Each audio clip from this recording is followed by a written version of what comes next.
Dalam nama Bapa dan Putra dan Roh Kudus. Amin. Allah Bapa di surga, kami mengucap syukur dan terima kasih bahwa Engkau memberikan kepada kami Yesus, Sang Juru Selamat, Sang Penebus, Sang Pembebas, yang mengangkat kami menjadi anak-anak-Mu, yang menjadikan kami menyerupai Dia sebagai anak. Bantu kami ya Bapa supaya kami terus memilih menjadi orang bijak, yaitu menjadikan diri kami seperti putra-Mu Yesus yang telah menyelamatkan, menebus kami, tetapi juga mengangkat kami menjadi anak-Mu. Tolong kami ya Bapa supaya kami bersikap seperti Yesus putra-Mu.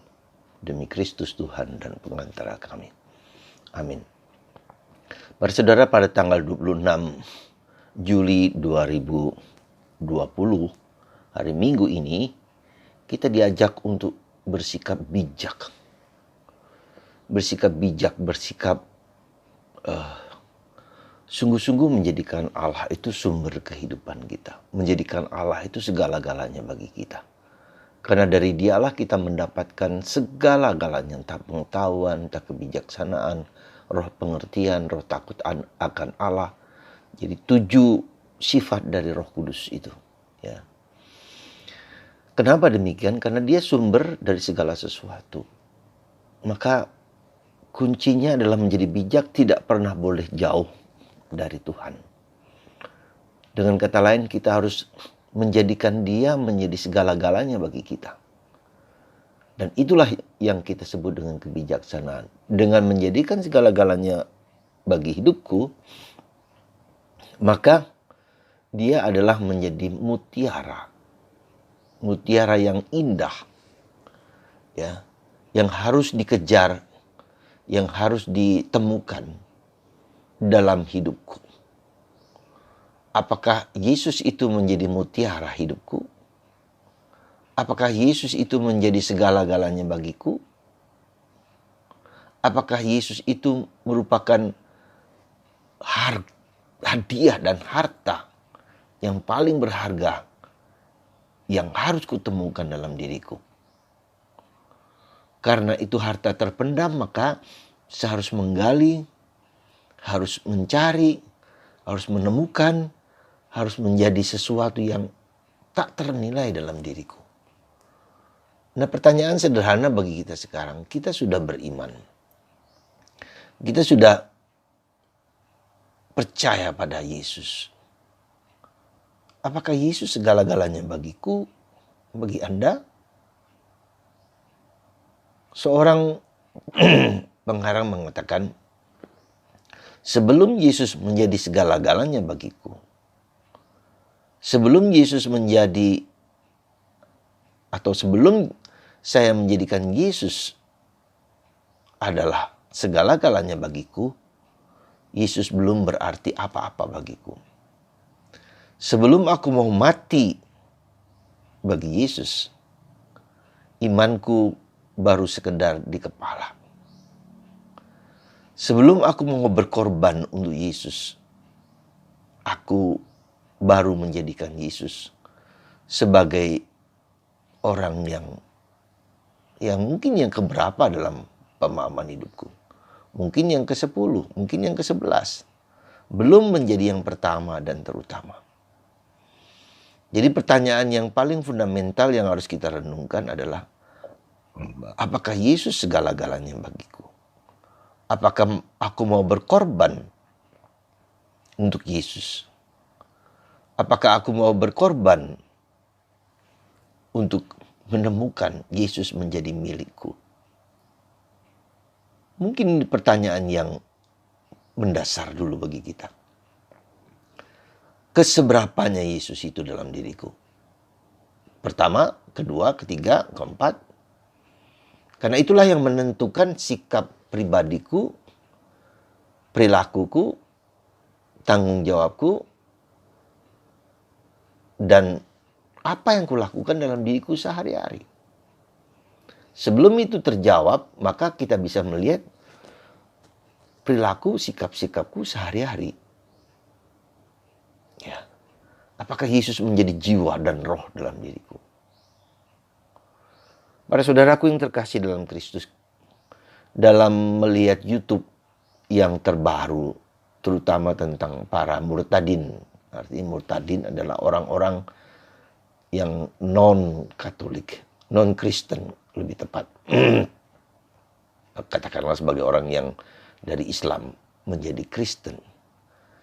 Ada suatu sikap yang menurut saya sangat terasa sekali bahwa mereka ketika menemukan Yesus sebagai Jang Juru Selamat, lewat Injil, lewat kitab suci, mereka begitu bersemangat. Mereka tidak takut di penjara sekalipun. Mereka berani mati untuk Yesus. Nampak sekali dalam kata-kata, dalam sikap ketika mereka sudah di penjara 3 tahun, 4 tahun, 5 tahun, hanya karena alasan pindah agama. Mereka tidak takut.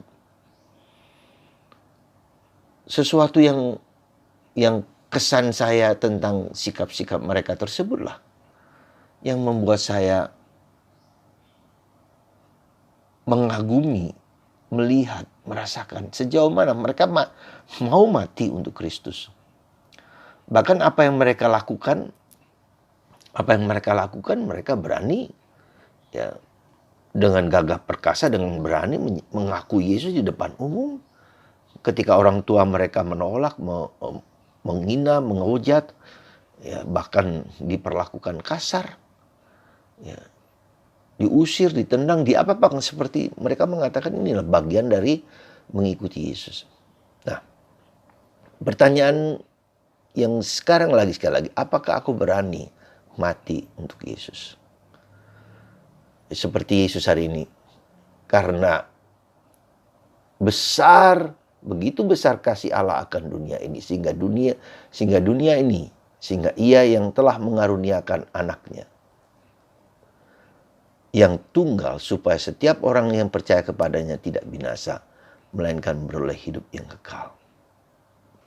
Saudara, pertanyaan sekali lagi, apakah Yesus segala-galanya bagiku? Kalau Yesus segala-galanya bagiku, berarti Yesus sudah hidup dalam diriku. Dan itu mempengaruhi, mengubah perilaku, sikap, tindakan, cara pikir, dan cara pandangku.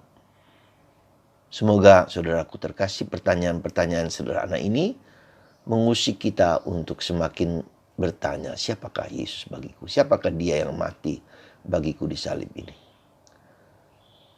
Apakah aku merasakan pengorbanan salibnya dalam diriku? Aku mau mati terhadap dosa-dosaku? Ataukah aku sekedar menjalankan apa saja yang kulakukan dengan biasa-biasa saja?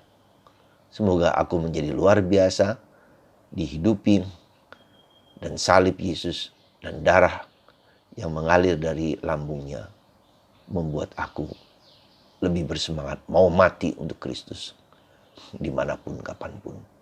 Karena Ia juga mau mati bagiku di salib, menderita, tercucuk darah di kepala dengan durinya, di kaki-kakinya.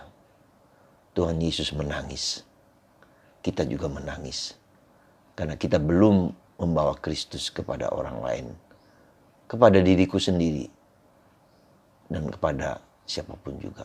Mari saudara, semoga kita menangis karena menemukan Kristus yang hidup, meraja dimanapun berada.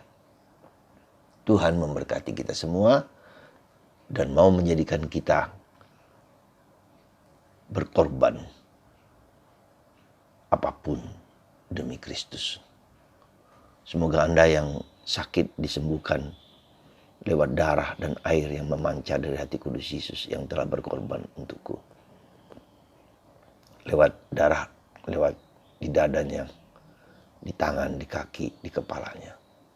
Dan Bunda Maria dan Roh Kudus menyertai perjalanan hidup kita untuk menemukan dan menjadikan Kristus segala-galanya bagiku. Berkat Tuhan atas kita semua dalam nama Bapa dan Putra dan Roh Kudus. Amin.